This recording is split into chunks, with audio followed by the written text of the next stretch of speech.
अजीज़ तलबा तालिबात, मैं एक बार फिर डॉक्टर शाहिद रज़ा जमाल शाहिद रज़मी आपसे मुखातिब हूँ। कोरोना के इस मुहलिक दूसरे वेव में जहाँ इंसानियत शर्मसार हो रही है, वहाँ एक मौका मिला है आपसे गुफ्तगू करने का, आपसे हम कलाम होने का और कुछ बातें शेयर करने का। आज हम अपने सिलेबस से BA पार्ट 1 के सिलेबस से एक अहम किताब वारदात पे गुफ्तगू करेंगे। ज़ाहिर है कि इससे पहले भी हमने वारदात और प्रेमचंद और कातिल की माँ पे एक वीडियो आपकी नज़र किया था, ज़ाहिर है कि जिसकी पजीराई आपने की थी।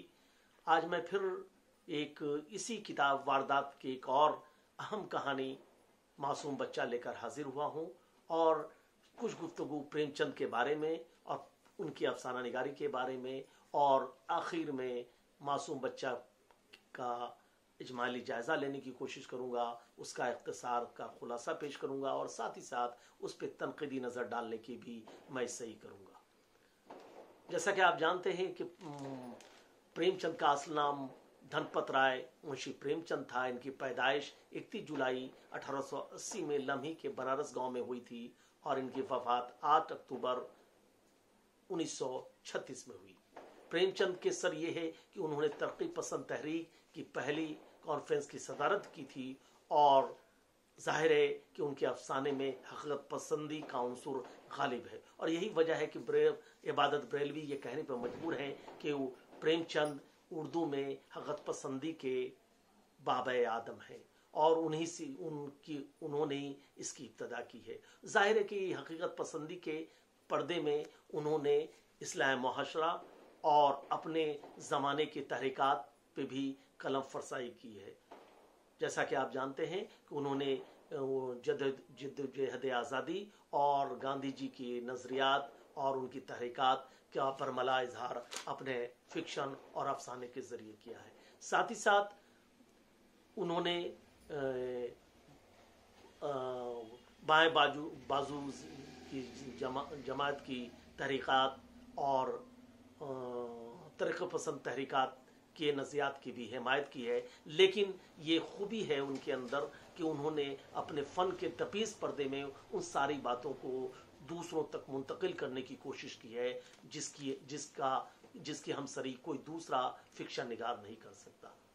ज़ाहिर है कि उनके बहुत सारे मजमूए हैं। सोज़े वतन जिसको अंग्रेज़ों ने ज़ब्त कर लिया था, प्रेम पचीसी, प्रेम बत्तीसी और ज़ाहिर है कि ये मुतसक्रा अफसानवी मजमुआ वारदात जो 1937 में उनकी वफ़ात के बाद मंजर आम पे है और जिसमें 13 कहानियाँ शामिल हैं, जिसकी अहम कहानियाँ ज़ाहिर है कि हमने आपको इससे कबल भी तस्करा किया था कि जिसमें कातिल की माँ, मासूम बच्चा, बदनसीब माँ, गुल्ली डंडा, रोशनी वगैरह वगैरह है और 4-5 कहानियाँ अक्सर बेशतर आपके सवालनामे की जीनत बनते रहे हैं और जो अक्सर बेशतर पूछे जाते रहे हैं, चाहे वो कातिल की माँ हो, चाहे मासूम बच्चा हो या रोशनी हो, इन कबील इस तरह की कहानियों का खुलासा या तनक़ीदी तज़िया पूछा जाता रहा एग्ज़ाम में।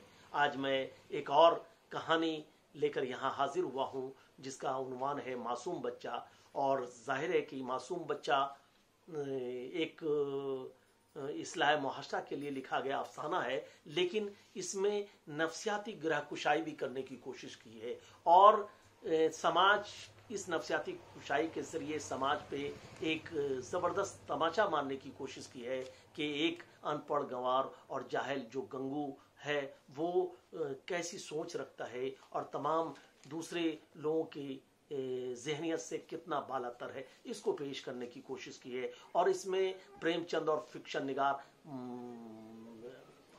हमेशा की तरह कामयाब और कामरा हुए हैं। अजीज़ तलबा और तालिबात और हमारे क़ारीन और सामीन, जैसा कि आपको मालूम है कि प्रेमचंद कई नामों से लिखा करते थे। वो धनपत राय नाम से, नवाब राय के नाम से या दाल और रे के नाम से भी कलमी नाम से लिखा करते थे। प्रेमचंद की अजमत इसमें है कि दुनियाए उर्दू अदब या दुनियाए अदब में उनको फिक्शन, ये शहंशाह फिक्शन या एम्परर ऑफ फिक्शन कहा जाता है और हिंदी में इसे कथा सम्राट कहते हैं और ये उनके सर पे ये ताज जचता भी है। ظاہر ہے کہ آپ جب ان کی کہانیاں پڑھیں گے تو ایسا لگتا ہے کہ کہانیوں میں آپ خود ایک کردار بن کر شامل ہو جاتے ہیں اور اس طرح کھو جاتے ہیں ان کی اسلوب میں، ان کے کہانی پن میں، ان کی سلاست میں، ان کی ٹریٹمنٹ میں، کہ آپ دنیا و مافیا سے بے خبر ہو جاتے ہیں۔ اور یہ بھی دیکھا گیا ہے کہ بہت سی کہانیاں جس طرح منٹو کی کہانیاں جہاں اختتام ہوتی ہیں وہاں سے قارئین کے ذہنوں میں شروع ہوتی ہیں، سیم وہی کیفیت پریم چند کے افسانوں کی بھی ہے کہ بہت ساری کہانیاں وہاں ختم ہو گئی ہیں، اس کے بعد قارئین اور ناظرین نے وہاں سے کہانی کے سلسلے کو دراز کیا ہے۔ آج ہم جس شاہکار افسانے کا تذکرہ کر رہے ہیں اس کا نام ہے معصوم بچہ۔ معصوم بچہ گرچہ ایک اصلاح معاشرہ کے لیے لکھا گیا افسانہ ہے، لیکن اس میں نفسیاتی گرہ کشائی بھی ہے، اور اس میں 3 اہم کیریکٹر ہیں، اور 3 اہم کیریکٹر کے ذریعے افسانہ نگار نے بڑی خوبصورت کہانی پیش کرنے کی کوشش کی ہے۔ اور اس میں ایک بے نام مالک ہے، اس کے علاوہ گنگو برہمن ہے جو نوکر ہے اس مالک کا، اور ایک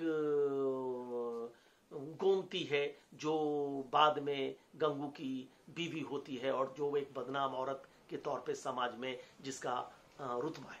اور اسی تینوں کردار کے سہارے پریم چند نے ایک بڑے خوبصورت کہانی پیش کی ہے۔ حالانکہ اس میں ذیلی بہت سارے دوسرے نوکر کے نام بھی آتے ہیں جیسے بینگن اور میکو وغیرہ، لیکن ہمارے قارئین اور سامعین اسے حافظے میں نہیں رکھتے، اسے یاد نہیں رکھتے، صرف گنگو اور گومتی کا ہی نام ذہن و دل پہ چھا جاتا ہے۔ اور یہ بہت بڑی صنائی ہے پریم چند کی کہ پریم چند نے اس کہانی کے ذریعے گنگو جیسا ایک اہم کردار نہ صرف اردو ادب بلکہ عالمی ادب کو دینے کی کوشش کی ہے، اور یہ بتانے کی کوشش کی ہے کہ گنگو کے ذریعے جو ایک گنوار ہے، ایک جاہل ہے، ایک ان پڑھ ہے، اور وہ کیا سوچ رکھتا ہے سماج کو، اس کے ذریعے ایک میسج دینے کی کوشش کی ہے۔ کہانی اس طرح ہے کہ ایک مالک ہوتا ہے اور وہ اس کے بہت سارے نوکر ہوتے ہیں، لیکن اس کا ایک ان پڑھ گنوار اور بہت منکسر المزاج ایک نوکر ہوتا ہے،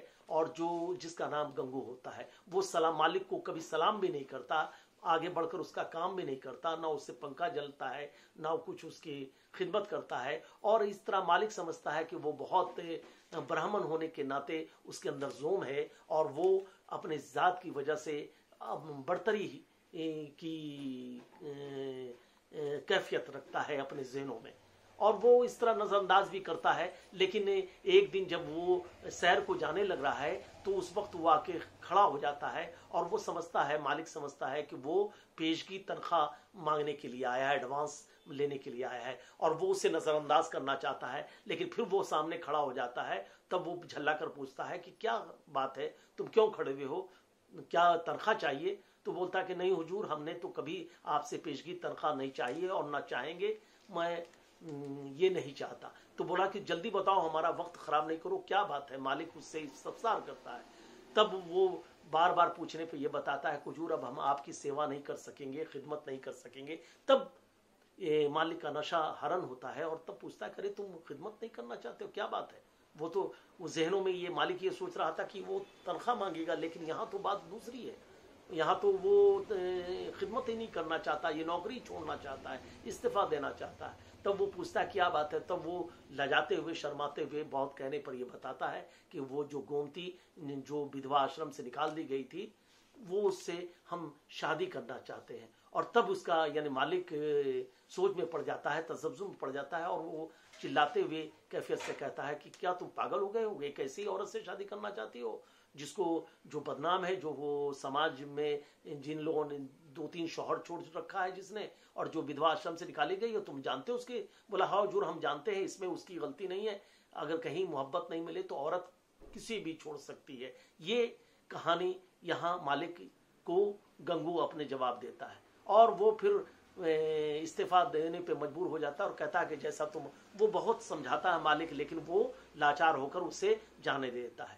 اور اس طرح وقت گزرتا جاتا ہے، اور کئی 5-6 مہینے گزر جاتے ہیں، اور گلی پہ آتے ہوئے جب وہ مالک دیکھتا ہے کہ وہ نکڑ پہ اپنے خانچہ لگاتا ہے اور وہاں اس کی کمائی کرتا ہے، لیکن وہ اپنے مست رہتا ہے، और वो ये हमेशा इस फिक्र में रहता है मालिक कि एक दिन वो आकर हमसे, या वो परेशान हाल आकर हमसे मिले या हमसे गुफ्तगू करे, लेकिन वो देखता है कि हमेशा अपने इसमें मस्त रहता है। अचानक एक दिन वो जब वहां से गुजर रहा होता है कई महीनों बाद, तब देखता है कि गंगू वहां पे रुहासा होता हुआ और रोता हुआ आता है और कहता है कि हुजूर आपने सही कहा, हमें दगा देकर चली गई। तब वो मालिक कहता है कि मैंने तुम्हें कहा था कि मैं इससे परहेज करो, ऐसी औरत से शादी नहीं करो, लेकिन तुमने हम बाज नहीं आए, आज तुम पछता रहे हो। क्या वो तुम्हें तुम्हारा पैसा वैसा भी लेकर गई? बोला हुजूर कोई एक धेंगा भी लेकर नहीं गई, एक रत्ती बराबर कोई सामान लेकर, बल्कि अपना सामान छोड़कर गई है, लेकिन बिगर बताए चली गई है। और वो हमसे बहुत प्रेम करती थी और हम भी उससे बहुत प्रेम करते थे हुजूर, और जहां भी रहेगी खुश रहेगी और हमें याद करेगी। और इसी तरह बहुत गुजरता गया और वो 1 महीने के लिए मालिक सैर तफरी के लिए नैनीताल चला जाता है। और वो इसी तरह बहुत गुजरता है। जब वो आता है 6-6.5 महीने के बाद, तब देखता है कि अभी वो अपना कपड़ा उतार ही रहा होता है, तब्दील कर रहा होता है मालिक। तभी दरवाजे के पास एक गंगू ब्राह्मण अपने गोद पे एक नौजायदा बच्चे को लेकर खड़ा होकर मुस्कुराते हुए उसके सामने धीरे धीरे चलकर आता है और कहता है हुजूर ये मेरा बेटा है और ये हमारा बच्चा है हुजूर। और तब वो मालिक दंग रह जाता है और कहता है कि अरे तुम्हारी शादी हुए तो अभी 6 महीने हुए, तुम्हारे ये बच्चा कहां से आ गया? 6.5-7 महीने में बच्चा कहां से तुम्हारा कैसे हो गया? बोला नहीं हुजूर ये हमारा ही बच्चा है, हमने तो उससे प्रेम किया था, हमने गोमती से प्रेम किया था हमने। और तब वो एक जुमला कहता है कि मैंने एक बोया हुआ खेत खरीदा था, अगर उसके फल आएंगे तो क्या वो मेरा ही होगा कि दूसरे का नहीं होगा? ये कहता है गंगू ब्राह्मण, जो इस अफसाने का कलीदी जुमला है कि दूसरे का नहीं है बल्कि वो मेरा ही है। अगर उसमें कोई फल आएंगे तो वो फल किसका होगा? खेत खरीदने वाले का ही होगा। और वो इस तरह, और जिस बातों को सुनकर मालिक बहुत शर्मिंदा होता है और उसकी सोच तब्दील हो जाती है और कहता है कि हमारी ज़हनियत क्या थी, कि हम क्या सोचते थे। और एक गंगू ब्राह्मण जो एक सादा गंवार और अनपढ़ आदमी है, उसने हमारी आंखें खोल दी। और वो आगे बढ़कर बच्चे को गोद में ले लेता है मालिक और उसे बोसा देता है और तब कहता है गंगू ब्राह्मण से कि गंगू चलो आज हम उस देवी को दर्शन करेंगे जिसका ये बच्चा है। और वो वहां से चल पड़ता है। कहानी यहीं इख्तिताम पजीर हो जाती है। इस कहानी के जरिए फिक्शन निगार ने यह बताने की कोशिश की है कि समाज की जो ज़हनियत है, जो प्री कंसीव्ड नोशन है, जो हमारी सोच है, उसको किस तरह एक गंवार, जाहिल और अनपढ़ गंगू ब्राह्मण ने बदलने की कोशिश की है। और ये बताने की कोशिश की है कि हम जो सोचते हैं वही हमेशा सही नहीं होता, और हम जो जिस राह पे चलते हैं वो एक अनपढ़ गंवार और एक इंसानियत से भरा हुआ गंगू ब्राह्मण की सोच हम पे ज्यादा भारी भरकम और ज्यादा अफजलियत रख सकती है। और यहीं पे प्रेमचंद का यानी कलम जो है यानी सामने उभर कर सामने आता है और ये बताता है कि उनकी कहानी में जहां अफसाना इख्तिताम पजीर होता है, वहां से कहानी और आगे बढ़ती है कारीन के, सामाइन के और नाजरीन के ज़हनों में। और देखेंगे आपके खा वो कातिल की माँ हो, चाहे खा वो रोशनी हो या ये मासूम बच्चा हो, इसमें भी वही कैफियत है कि कहानी यहाँ से आगे बढ़ती है और बहुत दूर तक जाती है। और यही वजह है कि बहुत सारी कहानियाँ के सेलुलाइड और टीवी स्क्रीन और फिल्में इनकी बन चुकी हैं। और यही वजह है कि इन्हें कथा सम्राट और शहंशाह फिक्शन कहा जाता है। नाजरीन, बहुत सारी बातें आपसे गुफ्तगू करनी है, जाहिर है कि वक्त का तकाजा है और हम दूसरे एपिसोड में इन पे और भी तफसील से गुफ्तगू करेंगे और आपसे मुखातिब होंगे। लिहाजा आपसे एक बार फिर इसी इंडिया के साथ के सेफ रहें, घर पे रहें और डिस्टेंस मेंटेन करें। शुक्रिया, थैंक यू।